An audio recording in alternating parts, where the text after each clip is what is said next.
6h14, je déclare ouvert le kiosque d'Europe 1, Thomas Soto. Le kiosque d'Europe 1 et toutes ses plumes avec Marion Calais pour les régions, Jean-Philippe Ballas pour la presse internationale, Axel de Tarlet qui tousse et Eva Rock qui regarde la télé. Bonjour à tous. Bonjour Thomas. On commence avec vos quotidiens nationaux. Mollo sur le Mollah. C'est ainsi que Libération souhaite la bienvenue en France à Hassan Rouhani. S'il donne à Téhéran un visage modéré et policé, le régime est toujours loin d'être fréquentable, avertit Libé. Le sujet occupe aussi une partie de la une du Figaro. Plus pragmatique, le Figaro. Le président iranien à Paris, des contrats pour sceller la réconciliation. Accident de Brétigny, la SNCF a voulu tromper les juges. La preuve. Le titre, en caractère rouge du Canard enchaîné, est accrocheur. En page intérieure, on y apprend que la compagnie a tout fait pour manipuler l'enquête judiciaire. Enquête conduite après l'accident qui avait fait 7 morts en juillet 2013. Le Canard a pu consulter des comptes rendus d'écoute accablants pour la SNCF. Les témoins étaient briefés par le service juridique de la compagnie et ce systématiquement avant leur audition. Aujourd'hui en France, de son côté, nous fait des révélations sur Andreas Lubitz. Vous vous souvenez, le pilote à l'origine du crash de la Germanwings le 24 mars dernier.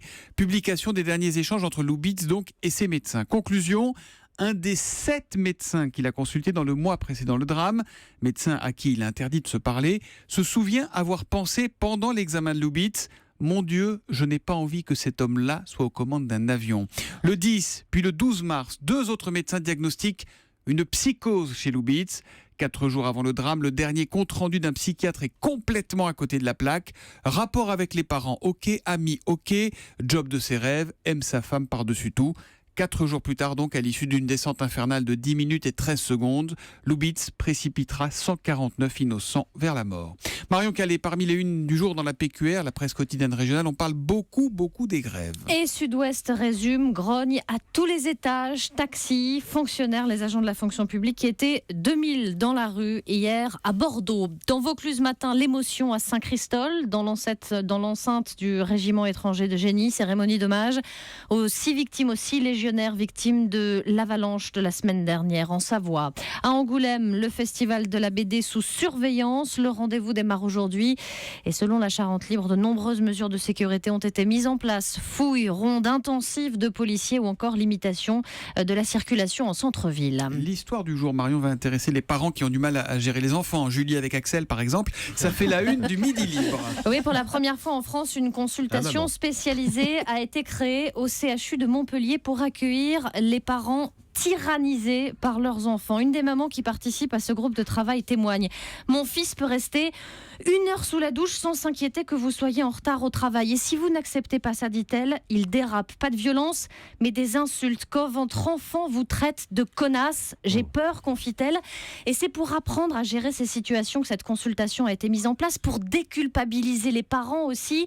Cette maman confie d'ailleurs avoir multiplié les thérapies. On passe pour un incapable. Aujourd'hui, elle apprend à réagir. Lors de la dernière crise de son fils, par exemple, elle s'est assise. J'ai attendu, la tension est retombée. Aujourd'hui, après ces consultations, elle se réjouit. Désormais, la situation est plus viable. Voilà, consultation spécialisée créée au CHU de Montpellier. Avant de passer à la presse internationale, un petit coucou à Souleymane Zoubir qui nous dit qu'il est minuit heure montréalaise et je suis en train de regarder la matinale de Europe 1. Ça se passe donc sur europe1.fr. La presse internationale, donc. On vous fait un gros bec. Jean-Philippe Ballas, ce matin, la Chine est un personnage de haut rang soupçonné de corruption. C'est pas n'importe qui. Il s'appelle Wang Bao'an. Il a une 50aine d'années, des petites lunettes. Alors je vous rassure, son nom ne vous dira rien. Mais alors rien. Encore que Axel de Tarlet a forcément déjà lu la prose de ce personnage. Qui est-ce ? On parle ici du directeur du Bureau national des statistiques chinoises, ou si vous préférez une sorte de gardien du temple. C'est celui qui donne... menteur en chef. Voilà, on va y venir. C'est celui donc qui donne les chiffres de l'économie. J'ai donc le les patron de chiffres, l'INSEE pour vos téléphones, si vous voulez. les chiffres qui sont défendus par Pékin. Mais alors depuis hier, en tout cas, Axel, Wang Bao'an n'est plus un ami du régime, manifestement. C'est le site de CNN qui a donné l'alerte en apprenant la nouvelle. Les autorités ouvrent une enquête pour violation de la discipline du parti, un euphémisme qui signifie soupçon de corruption, donc traduit CNN. Alors c'est une annonce d'autant plus surprenante que ce directeur venait juste de donner une nouvelle conférence de presse devant micro et caméra, un rendez-vous consacré justement à l'état de l'économie chinoise. Alors, difficile encore de savoir ce qui lui est reproché, la presse de Pékin est plutôt discrète sur ce sujet pour l'instant. Il faut dire quand même depuis quelques temps déjà, les experts s'interrogent sur la fiabilité des statistiques chinoises, la collecte des des résultats dans toutes les provinces. Alors, est-ce que les chiffres ne seraient pas un peu gonflés, les comptes un peu trafiqués? C'est ce que disent les experts à CNN. Les chiffres que nous publions, nous, sont toujours véridiques et de bonne foi. C'est toujours défendu Wang Bao-han. En attendant, on parle quand même de la deuxième puissance économique du monde, dont les moindres résultats sont toujours guettés, commentés. Tant qu'à faire, on se dit autant que les résultats soient justes, Axel. Bah oui, vous savez que parce que comme on sait qu'ils sont un peu trafiqués, ces chiffres, on regarde les exportations australiennes vers la Chine et c'est considéré comme le baromètre le plus fiable pour mesurer la vitalité de l'économie chinoise. C'est étonnant, ce genre de petit thermomètre comme ça qui en disent plus long que les grands discours des officiels. Alors tiens Axel, Toyota garde son premier rang mondial en 2015 avec plus de 10 millions de voitures vendues dans le monde. Vous nous parlez voitures, vous, ce matin.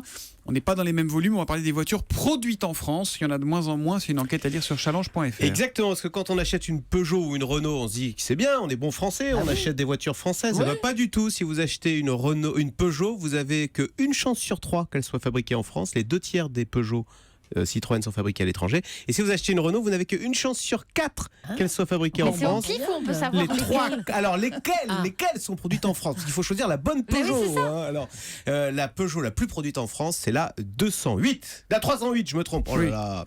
Qui est fabriquée à Sochaux, qui a été élue voiture de l'année. La 308. Voilà, 308, 243 000 exemplaires, plus 34%. La deuxième voiture la plus produite en France, raté, c'est une Toyota. Vous en parliez à l'instant. La Yaris, exactement. Ah bon? La troisième voiture la plus produite en France, c'est la 2008, suivie de la Citroën C3. Puis enfin, il y a 2 Renault quand même, la Renault Scénic et la Renault Kangoo. C'est dans le Nord, ça, c'était Douai, Maubeuge par là-bas. Voilà, exactement. Douai pour la Scénic, Maubeuge pour la Kangoo. Vous remarquez que les 2 modèles phares, la Clio Renault et la Peugeot 208, elles sont largement fabriquées à l'étranger. Et en fait, tout cela montre les ravages de la production automobile française qui a été divisée par 2 en 10 ans. Au début des années 2000, on produisait plus de 3 millions de voitures en France. Aujourd'hui, c'est 1,8 million. Alors que l'Allemagne est toujours à 5,5 millions. Et nous sommes passés derrière l'Espagne en production. L'Espagne produit plus de voitures que nous. Cela montre 2 choses. La perte de compétitivité de notre industrie, là on la mesure. Et puis deuxième chose, c'est aussi le choix des constructeurs automobiles français, vous savez, qui ont fait un choix moyen de gamme, voire bas de gamme pour Renault, bas de gamme très compétitif avec la Logan. Des voitures qui se vendent bien. Qui vous appelle Carlos. Mais non, ce sont des voitures qui se vendent très bien, qui génèrent de confortables marges, les Dacia, mais qui sont fabriquées au Maroc et en Roumanie et pas en France. Alors vous pouvez acheter la 308.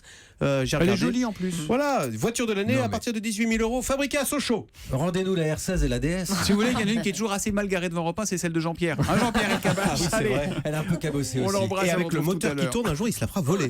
Non, mais ne donnez pas d'indice, malheureux. Il est fou. Ça arrive à 8h19, avant 8h20. Non, à ce temps-là, elle est au parking. Attention, parce que Jean-Pierre nous écoute tous les matins. Je sais bien.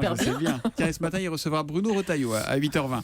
La télé, enquête d'actualité sur D8 à 21h10. Vide-grenier, vente aux enchères. Vos objets valent-ils de l'or? Et j'ai envie de vous dire, oui, enfin presque, parce que vous allez découvrir dans ce documentaire. Il y a d'un côté, vous savez, ces brocantes qui sont organisées sur les parkings de supermarchés le dimanche. Vous avez plus de chances de trouver des jeans à 2 € qu'un Picasso. Et puis de l'autre, ces salles de vente où il n'y a pas forcément des Picasso, justement, mais beaucoup d'objets qui ont été chinés par des commissaires-priseurs chez vous, notamment lors des successions, comme c'est le cas avec Maître d'Outrebente, qu'on retrouve à Drouot. Alors, il a dans les mains une petite cruche qui est mise à prix quand même à 8 000 €. Il reste 2 vendeurs, un au téléphone et l'autre sur le net, et ils s'affrontent pour remporter la vente. 81 000, 82 000, 86 000. 86 000. Le monsieur aimerait bien que vous tapiez. Oui, je sais bien. Adjugé 86 000, je vous remercie. Mise à prix 8 000. Oui. Et 86 000 et 16%. Pour une cruche? Oui, pour une cruche. En plaqué or ou quoi? Mais elle est turque, d'origine turque, et 16% de commission pour le commissaire-priseur. Donc on peut comprendre qu'il attend un peu avant de taper avec son marteau. Alors, mais il y a quand même un souci depuis quelque temps, et dans les salles de vente, dans certaines salles de vente, et chez les antiquaires, c'est qu'on retrouve de plus en plus d'objets qui viennent d'Irak et de Syrie, qui sont issus des... Voilà, exactement. Des antiquités qui sont issues de fouilles illégales qui sont contrôlées par Daesh. Alors, direction la frontière turque pendant ce reportage, en compagnie d'un archéologue qui vous prouve qu'il suffit parfois de se baisser pour ramasser des œuvres sur des monticules de terre tellement ça regorge de trésors. Et puis ce sont des objets qui sont pillés, donc vendus via des intermédiaires comme cet homme qui raconte. Ceux qui pillent m'envoient des photos. Moi je trouve les clients et je m'occupe de la négociation. Et quelqu'un s'occupe de faire passer l'objet de Syrie jusqu'en Turquie. Et eux-mêmes revendent ces objets en faisant beaucoup plus de profit que moi. Ils ont transformé sa voix. Hein. Ouais. Oui, ils ont transformé sa voix et il est filmé de dos, évidemment. Et il montre surtout combien c'est facile de faire passer les œuvres d'art jusqu'en Europe sans aucun contrôle. Le documentaire est très bien construit. Alors, il y a le côté aspect ludique, en fait, avec les coulisses des salles de vente qui est vraiment fascinant. Et puis, l'enquête plus sérieuse sur ces pillages archéologiques. Voilà. Et un rappel, on ne tape pas sur une cruche avec un marteau. C'est important. Ah, bon, ça a l'air bien 86 000 intéressant, tout ça. Et on ne dit pas contrôle, on dit contrôle. Oui, Julie. Elle plaisante pas. Non, mais on rigolait. On vous Vide-grenier, vente aux enchères, vos objets valent-ils de l'or? Ça a l'air très bien. C'est enquête d'actualité sur D8 à 21h10, présenté par Guy Guy Lagache. Lagache. Rideau sur le kiosque.